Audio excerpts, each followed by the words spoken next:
Bien, gente, aceleramos. Vamos con algo de derecho procesal, si les parece.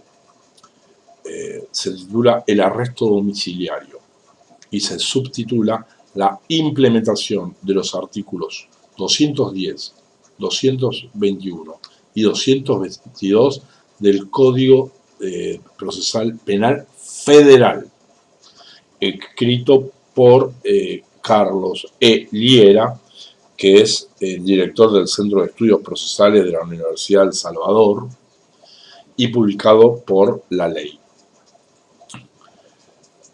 1. Mediante la resolución 2/2019, de la bicameral de monitoreo e implementación del nuevo Código Procesal Penal Federal, Boletín Oficial 19 del 11 del 2019, se decidió implementar determinados artículos del Código Procesal Federal, Ley 27063, texto según 27482 y decreto 118/19 en adelante, Código Procesal Penal, para los tribunales con competencia en materia penal de todas las jurisdicciones federales del país, en el entendimiento que son normas que no resultan incompatibles ni contradictorias con el sistema regulado por la Ley 23.984, el denominado Código Levene. Así lo determinó la Comisión de Implementación en cumplimiento de la aplicación territorial progresiva que dispone los artículos segundo de la Ley 27.150, tercero y séptimo, Ley 27.063 y Ley 27.482. Si así vamos a usar todo el artículo. Es propicio formular una aclaración previa. Es que, independientemente de la jerarquía normativa que se asigna a la resolución 2/2019, en tanto las leyes 27.063 y 27.150 no han previsto expresamente etapas de vigencia parcial del articulado del nuevo código, el acto consolida el empleo de herramientas legales destinadas a lograr que solo se disponga una prisión preventiva en el caso en que las medidas indicadas en el inciso del artículo 210 no fueran suficientes para asegurar los fines del proceso. Abundando su aplicación, hay que evitar el gerundio, ¿sí? En lo posible.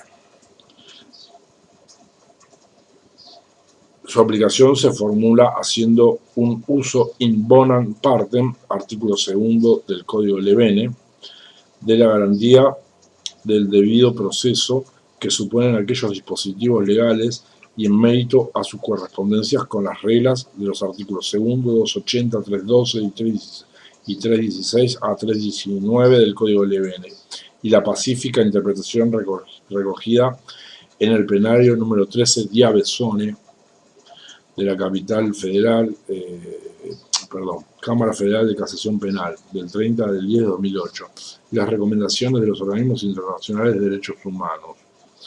Acá lo vamos a dejar, la nota de pie de página la vamos a dejar, porque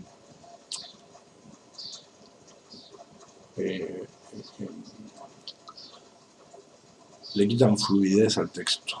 Ya le quito fluidez con mi forma de leer. Si a eso le sumamos que vamos a leer las notas de pie de página, cosa que yo siempre hice, nada, esto no sirve para nada. Y la idea es que sirva para algo. Lo que veo acá es Ibon Neptune versus Haití. Haití fue el primer país en independizarse, ¿sí? Para que lo tengan presente.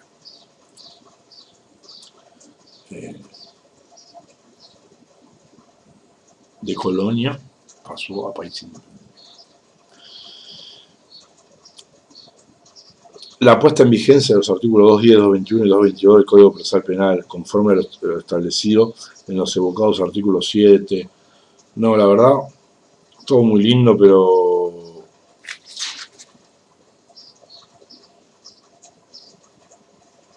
No. Vamos ahora con esto, a ver.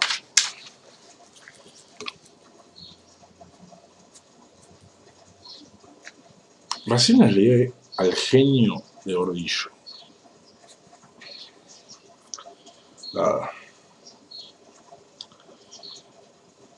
Las normas del artículo 210 Código Procesal Penal exigen analizar si se verifican indicios claros, objetivos y ciertos que funden las presunciones de fuga y entorpecimiento probatorio y que tales riesgos no puedan ser neutralizados con una contracautela menos intensa que la prisión preventiva. Abro un paréntesis respecto al fallo Díaz Besone. El fallo Díaz Besone, a ver, había un concurso real o material que da una escala penal en abstracto tremenda. Sí, pero lo que no saben es que el delito que se le enrostraba, imputaba, etc., eran delitos de contenido patrimonial y, si mal no recuerdo, eran defraudaciones. ¿Sí? Bien. No sé si llegaban al tope de los 50 años, aunque en esa época tal vez no haya existido ese límite. Digamos, existiese un límite menor. Bien, pero Díaz Besone o el imputado no cometía delitos violentos ni de sangre. ¿Sí? O sea,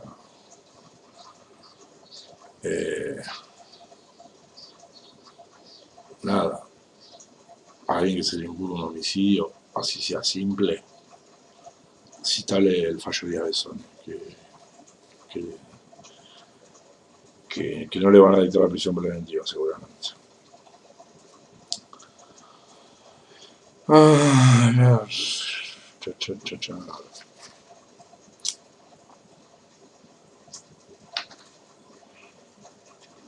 Ya me perdí porque este artículo no está bueno.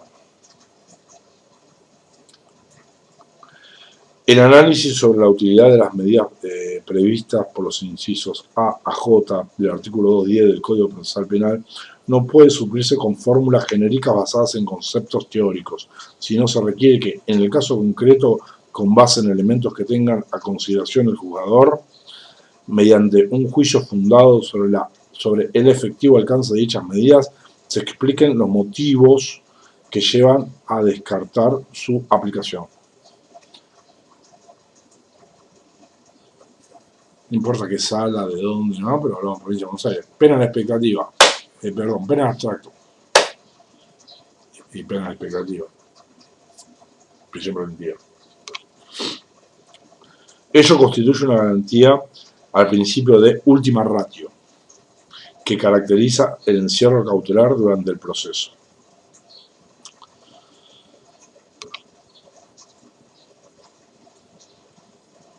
En realidad, el principio de última ratio debería considerarse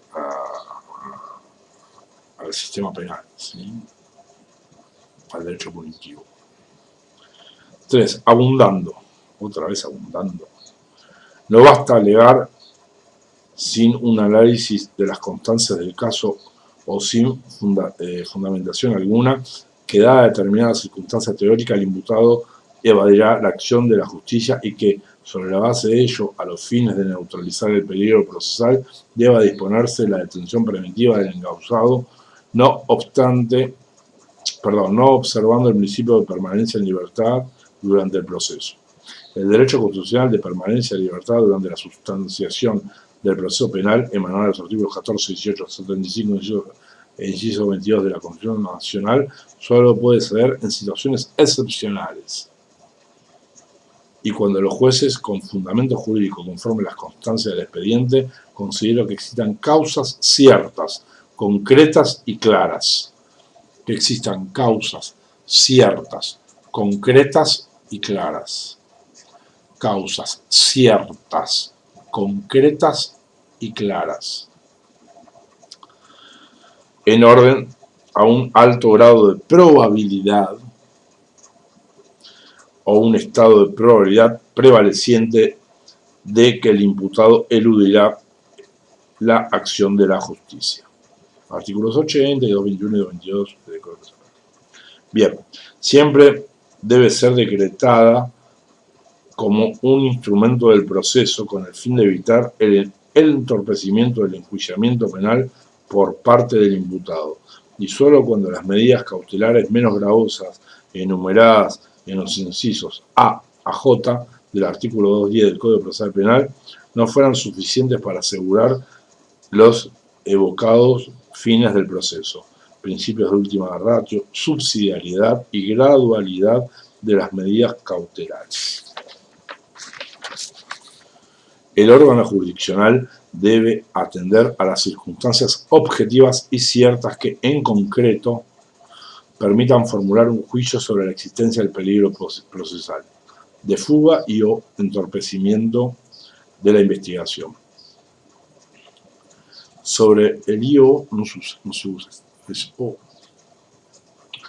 sobre el cual se funda la exigencia de la implementación de una medida de coerción y, sobre la base de ese peligro, graduar la medida que lo neutralice, en estricto apego a los principios de idoneidad, necesariedad, proporcionalidad y razonabilidad. Este deber exige que el juicio acerca de la verosimilitud del peligro esté a cargo exclusivamente del juzgador. Este juicio requiere a su vez la comprobación efectiva de las circunstancias constitutivas respecto de un imputado determinado que indiquen la existencia probable de los peligros procesales aludidos. De adverso, la resolución no contaría con un análisis adecuado de las razones por las que se dictó la medida cautelar más severa, que es la última ratio, artículo 210, inciso K del Código Procesal Penal, ni por qué resultaban insuficientes para asegurar los fines del proceso las menos intensas detalladas en los incisos anteriores. Está buenísimo esto. No solo debe justificar por qué dicta la prisión preventiva, sino que a su vez debe justificar por qué no utiliza una medida menos lesiva. ¿Sí?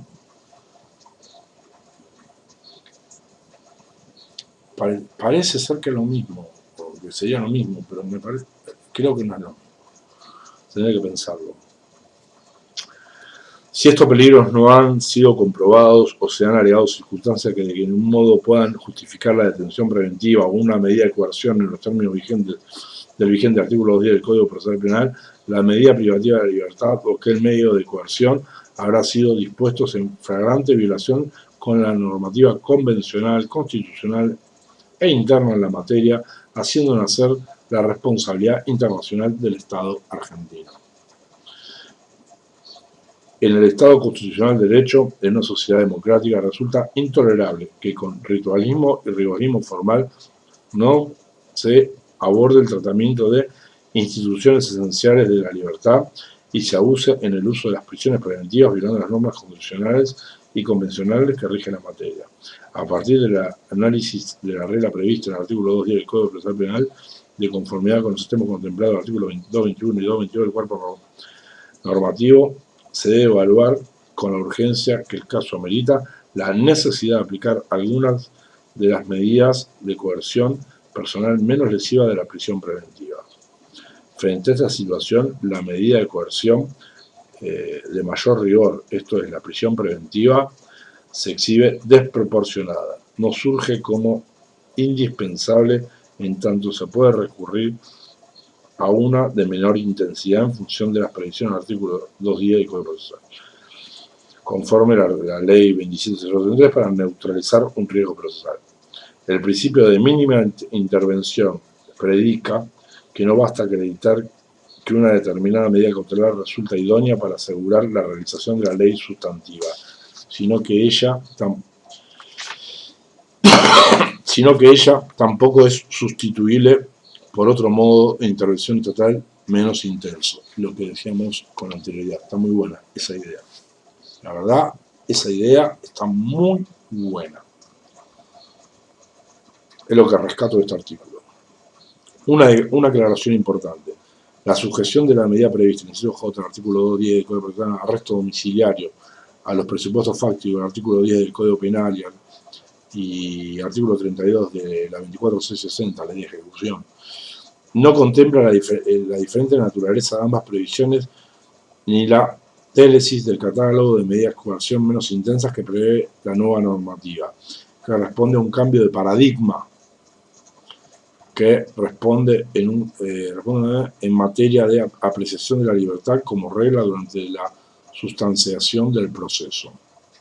No resulta una derivación lógica y razonable de la ley. Ya sé cómo sigue, por lo tanto arbitraria.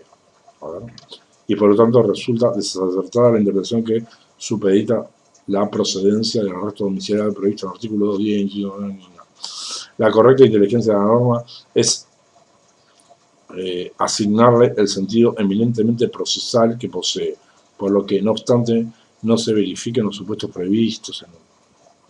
Si luego de ponderarse íntegramente los riesgos procesales, es posible sostener que el arresto domiciliario resulta suficiente para aquellos puedan ser neutralizados. La adopción de esa medida debe ser tomada en consideración. El arresto domiciliario previsto en el inciso J no limita su aplicación en función de la edad del imputado, ¿sí? Recuerden el artículo 10 del Código Penal, su estado de salud, preñez o condición de madre de menores de 5 años, o discapacitados, como lo hacen los artículos 10 del Código Penal y 32 de la 24660, que aluden a la posibilidad de cumplimiento de la pena privativa de libertad bajo esa modalidad.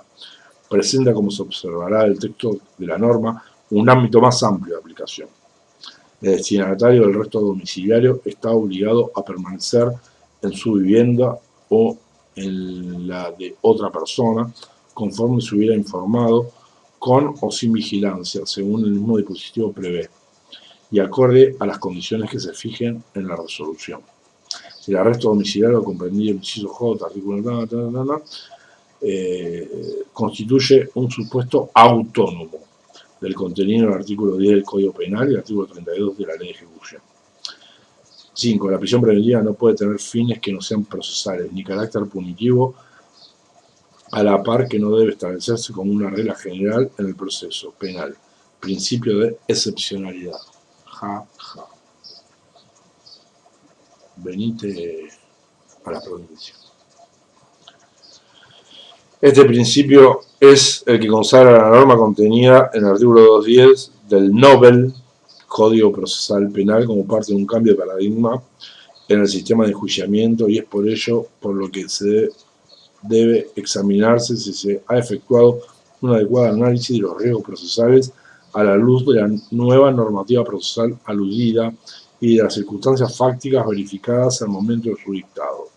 Corroborando el arraigo del imputado resultaría suficiente a los fines de asegurar la sujeción del imputado al proceso, el supuesto previsto en el inciso J al arresto domiciliario, combinado con un dispositivo de localización electrónica, la retención de pasaporte, la prohibición de salida del país, etcétera, etcétera, etcétera. Está bueno, tiene una idea que está buenísima, ¿sí? Y nada, la prisión preventiva, más allá de hacer un adelantamiento de la pena de prisión, está claro, y yo tengo una teoría a la cual denomino la teoría de la profecía autocumplida en materia de prisión preventiva, que algún día la esbozaré, la mejoraré. Nada, en teoría debe limitar solo la libertad ambulatoria del sujeto y no aniquilar su dignidad, menoscabar su salud, tanto psíquica como física,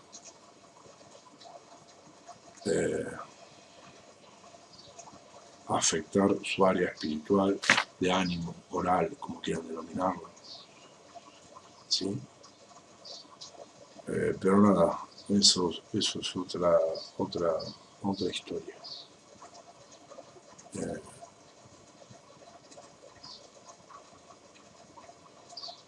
Suelo finalizar mis escritos impugnando la medida cautelar, afirmando que dentro de poco la prisión preventiva va a ser una curiosidad. ¿Sí? Va a tener ese adjetivo calificativo. Che, ¿cómo antes de la condena enjaulaban a una persona? La tenían en cautiverio. Pero no me cierra con la presunción de inocencia. No me cierra con nada. Qué curioso estos cavernícolas. Qué curioso es su comportamiento. Pido disculpas por lo de cavernícolas si alguien se siente ofendido. Y si se siente ofendido, pues excelente. Nos vemos, gente, que tengan un excelente día. Yo, por mi parte, acelero. Abrazo.